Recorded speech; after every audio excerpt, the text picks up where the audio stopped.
लोग कहते हैं आप गोरे बदनजरी नहीं करते, ठीक है नहीं करते, लेकिन वो आगे का काम करते हैं। फिर बदनजरी क्या छोटी चीज़ है। मैं कंट्री का नाम नहीं लेता, हमारे रिश्तेदार ने बताया कि मैंने यूरोप में एक इंतहाई खूबसूरत लड़की देखी, ज़हनी तवाज़ुन खो चुकी थी। कह रहे मैंने तफ्तीश की, पता चला कि इसका इतना रेप हुआ है कि इसका दिमागी तवाज़ुन खराब हो गया है। उनके यहाँ ये खबरें हाईलाइट नहीं होती हैं, हमारे यहाँ एक छोटी सी खबर होगी, वो अखबारों की ज़ीनत, हमारे अपने चैनल उसको अखबारों की ज़ीनत बनाते हैं। तो आप पता नहीं हमको की जन्नत में रहते हो, मेरा ख्याल है। बहुत कुछ होता है, अब तो वीडियो वायरल होने लगी हैं। औरत घर की चार दीवारी में महफूज, उसकी इज्जत भी, उसको मियाँ चाहिए, उसको औलाद चाहिए, ये उसकी नेचर है। इसका ऑल्टरनेट कुदरत ने पैदा नहीं किया। जॉब इसका ऑल्टरनेट नहीं है। बॉस उससे मोहब्बत नहीं करेगा, उस पर गंदी नजरें डालेगा।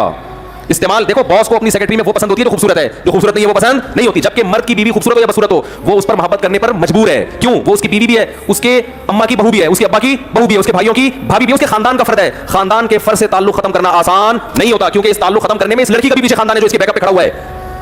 बहुत मुश्किल है, बात समझाना बहुत मुश्किल है। और मैं इन लिबरल खवातीन से कहता हूं, अगर मेरी तकरीरें आपकी समझ में नहीं आती कि मौलवी तो थोड़े से टैक्स से हटे हुए होते हैं, कोई बात नहीं, थोड़ी सी जवानी अपनी ढलकने दो, फिर देखो आपके साथ होता क्या है। ये आपका बॉस और आपके जो एम्प्लॉयज और कुलीग हैं, ये कैसे खेलेंगे आपके साथ।